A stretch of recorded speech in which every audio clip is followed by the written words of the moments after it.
Mesdames et messieurs, bonjour. Merci de nous rejoindre sur France 3 Lorraine pour Dimanche en politique. Aujourd'hui, on s'intéresse aux difficultés que rencontrent les sapeurs-pompiers. Incendies, accidents, inondations, attentats. Au péril de leur vie, les pompiers sont sur tous les fronts. Les interventions sont en augmentation, mais pas les effectifs et il manque de bras. La crise des sapeurs-pompiers touche de plus en plus les volontaires. Alors comment susciter l'engagement? Pourquoi sont-ils moins nombreux aujourd'hui? Comment les pompiers, justement, gèrent-ils cette crise des vocations?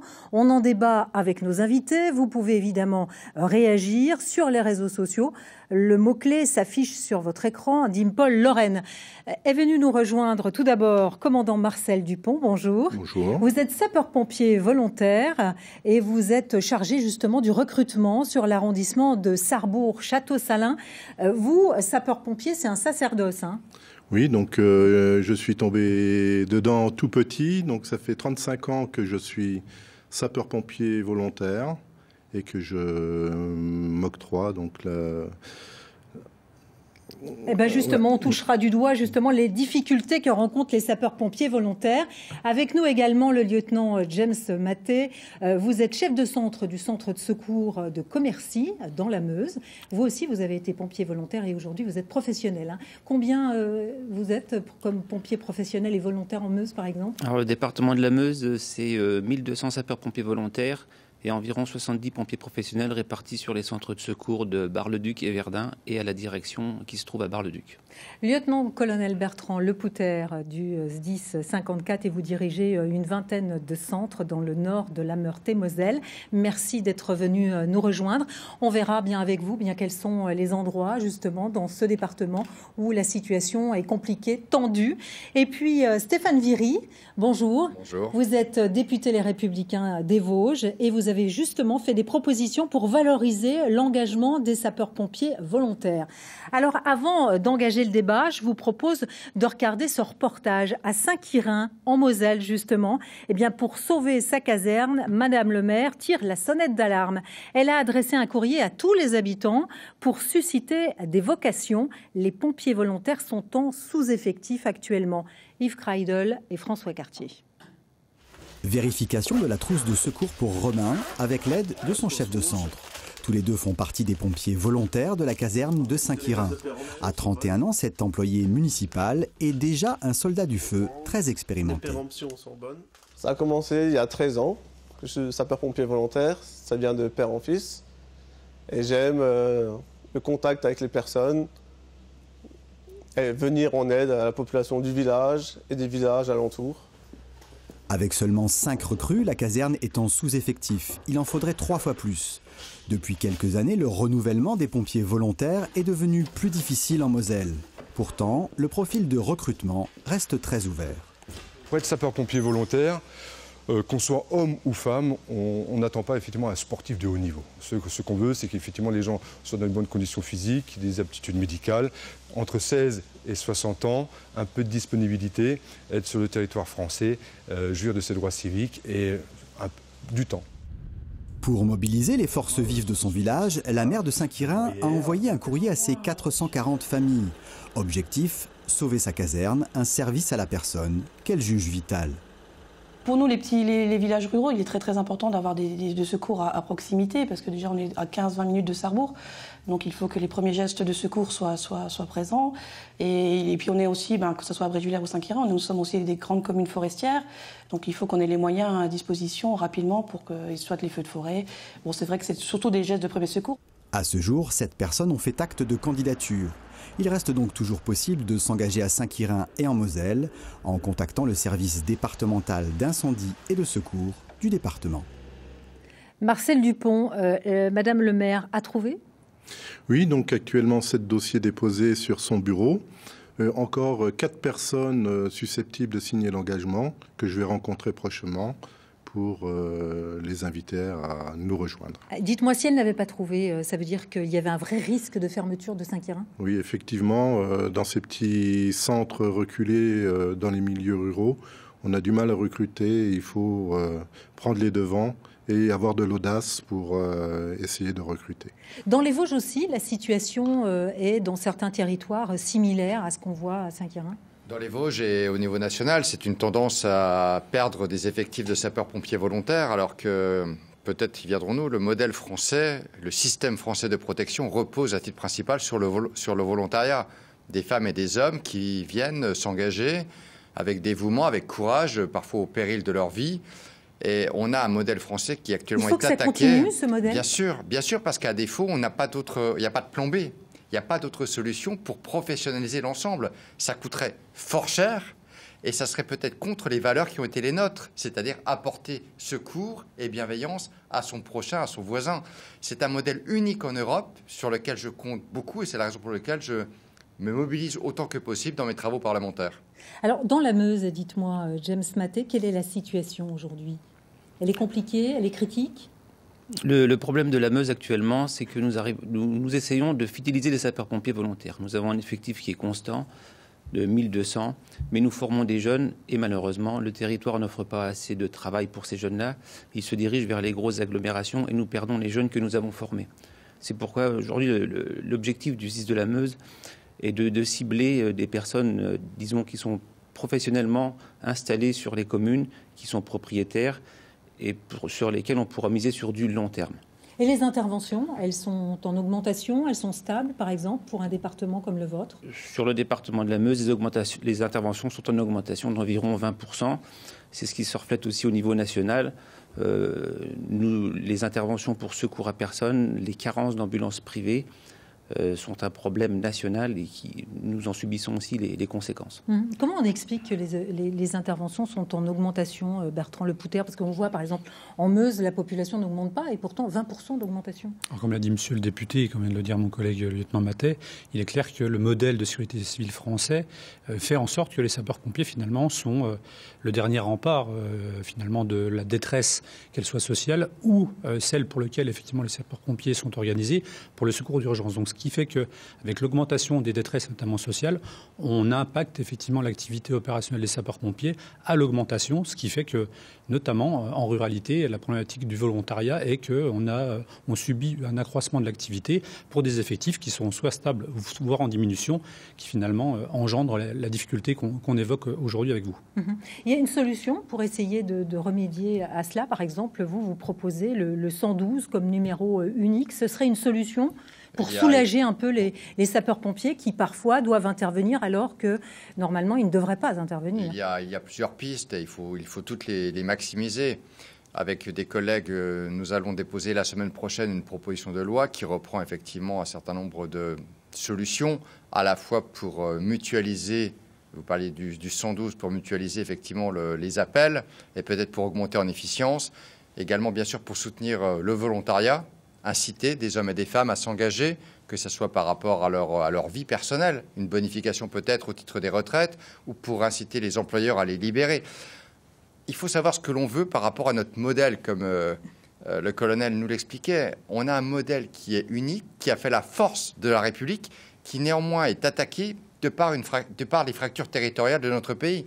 Les sapeurs-pompiers sont des victimes collatérales de la fracture territoriale qui frappe la France, alors que c'est quand même la protection civile de notre population. On ne peut y être que très sensible. Alors, pour sensibiliser le grand public, les initiatives se sont multipliées. On voit par exemple dans les Ardennes, eh bien là, les soldats du feu ont marqué les esprits avec un clip choc qui a été posté sur les réseaux sociaux. C'est un court-métrage qui montre justement un monde sans pompiers. Il a été réalisé par les sapeurs-pompiers des Ardennes et cette vidéo a fait véritablement le buzz puisque cette vidéo des Ardennes a totalisé plus d'1 400 000 vues. Alors c'est tout simplement l'histoire d'un père de famille qui, suite à un accident, tente de joindre les secours pour qu'ils prennent en charge justement son fils qui est inconscient dans cet accident. Alors on voit le père de famille fait le 18, le téléphone sonne, mais il sonne tout simplement dans le vide parce que il n'y a plus personne dans la caserne. Alors l'homme prend après son enfant dans les bras, il essaie de se rendre bien comme il peut à pied, en boitant au centre de secours. Et là, à l'entrée, on voit justement une affichette qui annonce la nouvelle, une mauvaise nouvelle, fermeture définitive du centre de secours par manque de personnel. Et en même temps, on voit dans ce clip un volontaire qui travaille, qui est dans son entreprise, qui est prêt à partir, mais là, son patron refuse de le laisser partir. Ton travail d'abord. C'est vraiment, ça illustre bien la situation actuelle. Ça pourrait arriver, Bertrand Lepouter, que tout simplement des centres de secours ferment par manque de personnel? Alors, c'est effectivement déjà arrivé. Aujourd'hui, les services... Par exemple, en Lorraine ou en Meurthe-et-Moselle? Aujourd'hui, les services d'incendie, effectivement, sont départementalisés. Pour autant, effectivement, ils s'appuient sur un ensemble de centres d'incendie de secours très locaux. On a eu, effectivement, notamment au lendemain de la départementalisation, à fermer certains centres d'incendie de secours par manque de sapeurs-pompiers volontaires. Donc, le film, qui est effectivement, fort heureusement, une fiction, pourrait s'avérer être vrai. Pour autant, effectivement, on sent qu'il y a un équilibre à trouver entre la possibilité de sensibiliser la population, finalement, à pérenniser ce modèle qui est performant et qui est issu de l'histoire, puisque les sapeurs-pompiers, finalement, c'est la population qui s'organise pour garantir ces secours, mais qu'elle puisse aussi apporter sa contribution en permettant des recrutements réguliers. On a touché du doigt, au travers de vos propos, le lien aussi avec l'employeur, qu'il soit public ou privé, parce que lui aussi, effectivement, dans la sécurité de son entreprise, il doit pouvoir aussi bénéficier de secours.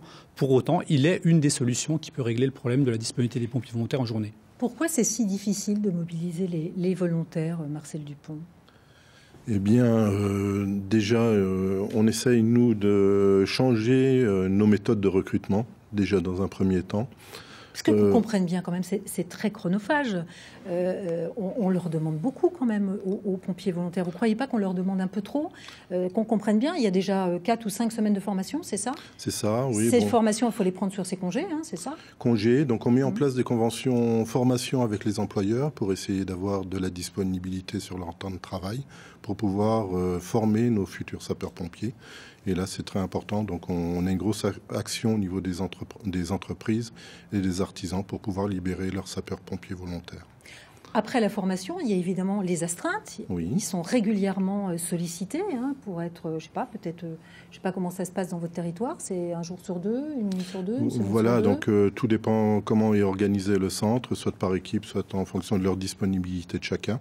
Et après, donc, on est en train de travailler, de redynamiser nos territoires en créant des bassins opérationnels, et avec une mutualisation des différentes casernes et des différents engins et personnels. Vous avez l'impression, vous, qu'on leur demande trop aux volontaires? Non, on ne leur demande pas trop en termes de formation. Par contre, on les sollicite de plus en plus pour faire des interventions. Des interventions qu'ils effectuent sur leur temps de travail pour certains, sur leur activité pour d'autres.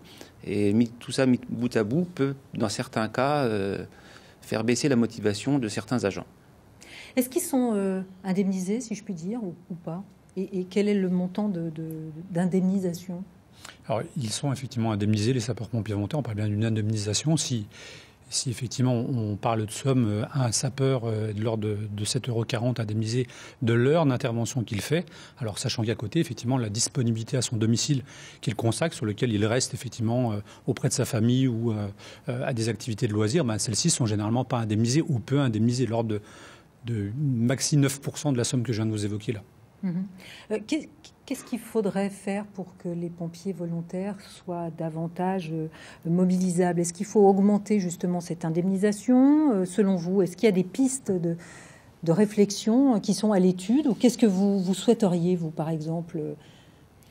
On entend dans nos centres de secours aujourd'hui, certains sapeurs-pompiers volontaires voudraient avoir quelques avantages au niveau de la retraite pour que leur engagement soit récompensé par des trimestres ou autres moyens qui pourraient être mis en place, mais toujours on parle de la retraite.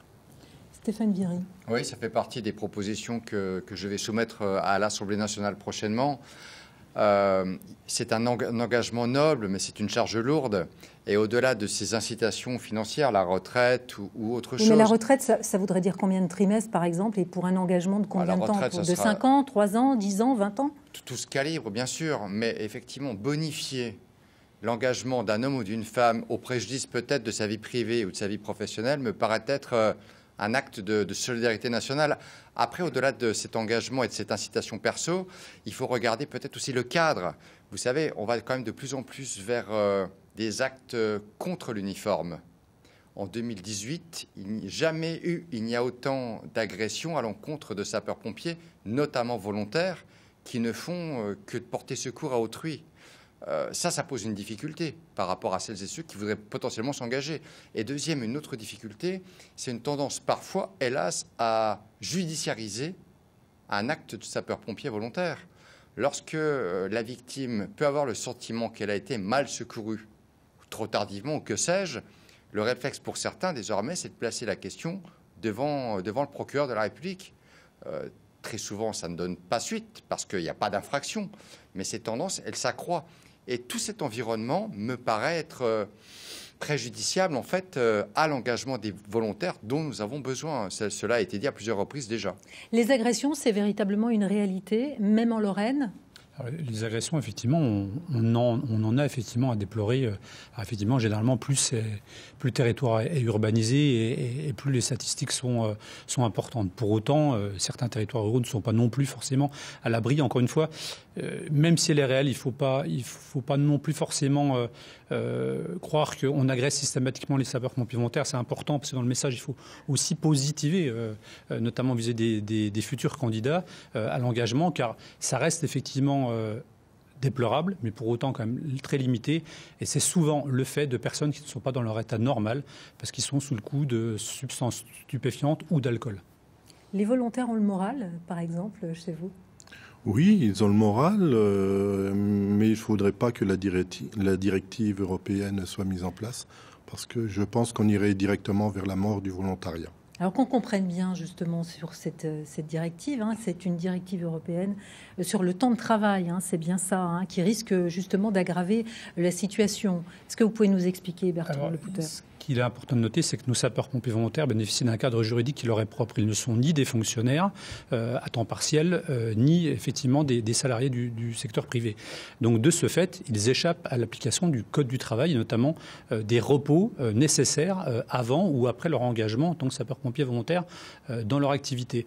Donc ça, c'est important parce qu'aujourd'hui, effectivement, suite à un arrêt récent de la Cour européenne de justice qui tend finalement quelque part à assimiler à un sapeur-pompier volontaire sur une situation particulière à un travailleur, on pourrait effectivement se poser la question de ce qui pourrait être menacé, notre modèle, par la reconnaissance effectivement de nos sapeurs-pompiers volontaires comme des travailleurs qui ne pourraient finalement plus exercer que 4 heures par jour, par tranche de 24 heures, leur activité de sapeurs-pompiers volontaires. Autant dire que ce serait la mort effectivement du volontariat dans notre modèle de sécurité civile français. Stéphane Viry, vous êtes député des Vosges. Vous avez interpellé le gouvernement justement sur cette question européenne. Est-ce que vous avez reçu des réponses ou des garanties ? On a reçu une réponse de principe du ministre de l'Intérieur Collomb à l'époque, nous rassurant quant à la prise en considération de cette décision de justice et nous assurant que des discussions avaient été engagées au niveau européen pour sauvegarder le modèle français et pour faire en sorte qu'il puisse y avoir, le cas échéant, une exception culturelle par rapport à notre façon d'apporter secours dans notre pays. Juste un mot par rapport au moral dont vous parliez. Je pense qu'il y a un enthousiasme chez les volontaires. Il y a une volonté d'être, il y a un esprit de corps. Et tout n'est pas perdu. Mais on peut pas vivre sur nos acquis. Il me paraît devoir être offensif pour défendre ce modèle français désormais. Dites-moi, dans votre territoire, par exemple, est-ce qu'une fois, vous n'avez pas pu vous rendre sur une intervention, faute de personnel, ou alors c'est votre crainte, ou parfois il faut vous organiser avec d'autres centres de secours ? Alors, nous n'avons jamais refusé d'apporter des secours. Ce qui arrive parfois sur le département de la Meuse, c'est qu'un centre ne puisse pas répondre du fait du manque d'effectifs. Mais nous pallions ce manque d'effectifs. Un centre voisin est automatiquement dépêché sur les lieux du sinistre pour répondre à la demande. Nous mutualisons plusieurs centres pour parfois faire venir un seul camion sur intervention, mais nous monopolisons des gens sur 2 ou 3 centres. Alors justement, est-ce que la solution, ça va être à terme de faire des regroupements de centres comme c'est fait et comme il y a un projet qui est fait sur la Meurthe-et-Moselle? Alors ça fait partie effectivement des pistes. Alors nous avons effectivement, même mené la réflexion entre 2 départements, puisque nous venons de lancer effectivement un projet de regroupement de 2 centres relativement proches entre la Moselle et la Meurthe-et-Moselle, ce qui pourrait être fait avec la Meuse ou d'autres départements, pour permettre effectivement que les disponibilités, notamment en journée, là où c'est le plus difficile d'obtenir des sapeurs-pompiers volontaires qui sont par ailleurs majoritairement au travail, puissent effectivement coupler leur disponibilité pour assurer un secours en journée. Il faut aussi rappeler qu'un secours, et notamment la grande majorité des interventions réalisées par les sapeurs-pompiers, c'est le secours à personne et ne nécessite que entre guillemets 2 voire 3 sapeurs-pompiers pour aller réaliser les gestes de secours et garantir la survie de la victime. Mais c'est ça qui est important, c'est viser finalement un objectif sur tout le territoire qui correspondent réellement aux besoins de secours constatés, et puis faire en sorte que ces secours soient garantis, quand bien même ils sont portés par 1, 2 ou 3 centres d'incendie de secours. Mais est-ce que justement les regroupements, ça allonge pas justement les temps d'intervention forcément? Forcément, finalement c'est le corollaire de ce choix. Pour autant, il faut faire un choix. Je pense que la priorité, c'est d'assurer les secours. Des fois, malheureusement, et contre la volonté effectivement de chacun, de le faire avec un délai plus grand, mais c'est toujours mieux que de ne plus avoir de secours. Alors, on va revenir sur comment devenir sapeur-pompier volontaire, mais avant cela, je vous propose qu'on regarde ensemble ce clip qui a été réalisé justement en Lorraine, dans les Vosges, justement, un clip qui sert justement dans la campagne de recrutement national. Les pompiers des Vosges ont également fait la promotion du volontariat, puisque ce clip a été tourné à Vittel. Ils sont 200 000 en France. Des gens ordinaires, qui ensemble réalisent des choses extraordinaires.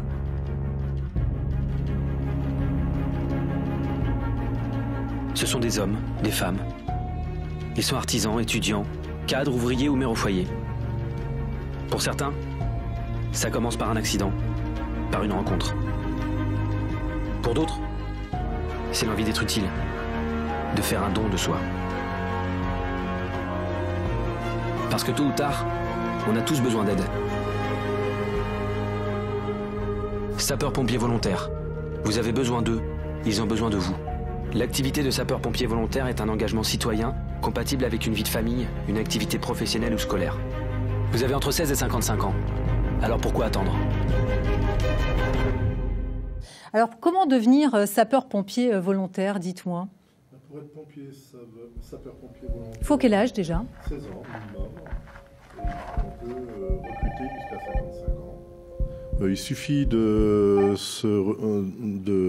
soit de venir dans la caserne la plus proche, ou bien d'aller sur le site. Mais c'est physique quand même, c'est l'image que j'ai, moi. Il faut quand même une sacrée condition physique quand on les voit porter et aller intervenir sur des incendies. Il y a quand même du matériel qui est assez imposant quand même. Il y a une certaine condition physique à avoir.